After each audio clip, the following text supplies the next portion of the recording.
السلام علیکم. وعلیکم السلام. جی نام عمر وزن. بھائی میری عمر 44 ایئر ہے اور میرا ویٹ جو ہے نا 77 ہے.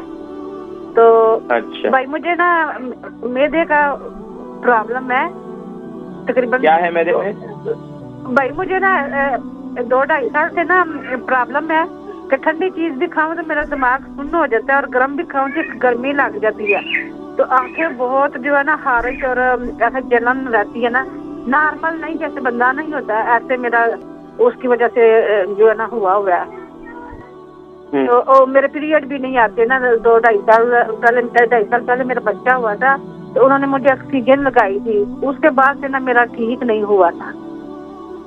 تو پیریڈ بھی 3-3 4-4 ماہ بعد آتے ہیں. اچھا یہ بتائیں کہ آپ کھانے کے بعد آپ کو ڈکار وغیرہ آتی ہے؟ نہیں ڈکار بھائی کوئی بھی نہیں آتے نا. ایسے گیس چڑھ جاتی ہے نا عجیب سی، مطلب نارمل نہیں. مجھے قبض اپنا کی میں کچھ بھی کام قبض کی شکایت رہتی ہے؟ قبض کی شکایت رہتی ہے؟ نہیں بھائی قبض کوئی نہیں رہتی، مجھے کوئی پرابلم نہیں رہتی قبض کی. الحمدللہ. اچھا کھانے میں زیادہ کیا استعمال کرتی ہیں آپ؟ بھائی زیادہ روٹی سالن نہیں استعمال کرتی ہوں. اچھا کھانے میں ریڈ چلی یا آپ ٹماٹر جو ہے وہ ٹن کے ٹماٹر استعمال کرتی ہیں؟ بھائی ریڈ چلی نہیں ہے، وہ بلیک والا پیپر یوز کرتے ہیں ہم سالن میں نا. Very good. اچھا نہیں، اور ٹماٹر جو ہے وہ ٹن والے استعمال کرتی ہیں یا فریش استعمال کرتی ہیں؟ نہیں بھائی یہ فریش والے. بہت اچھا. اچھا اس کے علاوہ یہ بتائیں کہ خاص طور پر کھانے کے دوران پانی کتنا پیتی ہے؟ بھائی کھانے کے دوران تو میں پانی نہیں پیتی، لیکن اسٹارٹ میں تھوڑا پیتی ہوں اور اینڈ پہ پیتی ہوں. کھانے کے دوران اسٹارٹ میں کتنا کبھی پی لیتی اور کتنا دیر پہلے کھانے سے پہلے پیتی؟ بھائی تقریباً کھانا کھانے سے تو کوئی 5-7 منٹ پہلے ہی پیتی ہوں، زیادہ نہیں. اور آخر میں؟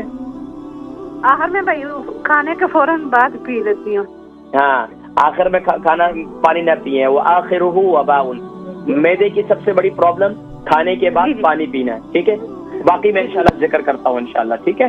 بہن ان کی عمر 44 ہے اور 77 kg ان کا وزن ہے. معدے کی پرابلم ہے 2-2.5 سال سے، اور گرم اشیاء بھی کھائیں یا ٹھنڈی اشیاء بھی کھائیں تو فوراً اس کے اثرات معدے پر ہو جاتے ہیں، اور کافی عرصے سے ان کو پیریڈ کی بھی پرابلم ہے. دیکھیں معدے کی پرابلم کا سب سے بہترین علاج جو میں ذکر کرتا ہوں، جس طرح میں نے ذکر کیا پیٹ میں ہوا بنتی ہو، پیٹ میں گولا بنتا ہو، تو میں کعوہ ریفر کرتا ہوں. ماشاءاللہ UK یورپ میں تقریباً اب بہت سے کئی گھر ایسے ہیں یقین جانے کہ جو ماشاءاللہ پابندی سے استعمال کرتے ہیں. تو آپ بھی پابندی سے استعمال کروائیں، بچوں کو پابندی سے کروائیں، تو انشاءاللہ اس سے امیون سسٹم بھی بوسٹ ہوتا ہے اور آپ کا معدہ کا سسٹم بھی بہتر رہے گا. نمبر 1 سونف 1 چمچ، دار چینی 3 انچ کا ٹکڑا، ادرک جو ہے وہ 2 انچ کا ٹکڑا، اور اس میں آپ کلونجی جو ہے وہ 1 ٹی اسپون، اور اس میں آپ یعنی کہ ½ ٹی اسپون آپ اس میں گرین ٹی ڈال دیں. اور یہ جو ہے آپ اس کا کعوہ بنائیں، اور اس کے اندر اگر شوگر ہے تو آپ اس میں شہد نہ ڈالیں، اگر شوگر نہیں ہے تو آپ جو ہے اس میں ماشاءاللہ شہد ڈال کے پی لیں. یہ بڑا بہترین کعوہ ہے. اس کعوے کو آپ استعمال کریں سیل کے حکم سے انشاءاللہ. اچھا اس میں زیرہ بھی آپ 1 چمچ شامل کریں گی تو اس سے انشاءاللہ آپ کا معدے کا نظام بھی بہتر رہے گا، پیریڈ سسٹم بھی بہتر رہے گا. پیریڈ سسٹم کے لیے سب سے بہترین جو میں ریفر کرتا ہوں وہ الحمدللہ خواتین کے لیے سونا ہے، وہ ہے میتھی دانہ. رات کو میتھی دانے کو پھکی لے لیں 1 چمچ، اور اوپر سے ہلدی والا پانی پی لیں. کنٹینیوسلی 3 مہینے استعمال کریں، آپ کا پیریڈ کا سسٹم انشاءاللہ العزیز اگر عمر کے حساب سے کوئی مسئلہ ہے تو وہ بھی انشاءاللہ بہتر ہو جائے گا، اور انشاءاللہ پیریڈ سسٹم بہتر ہو جائے گا انشاءاللہ.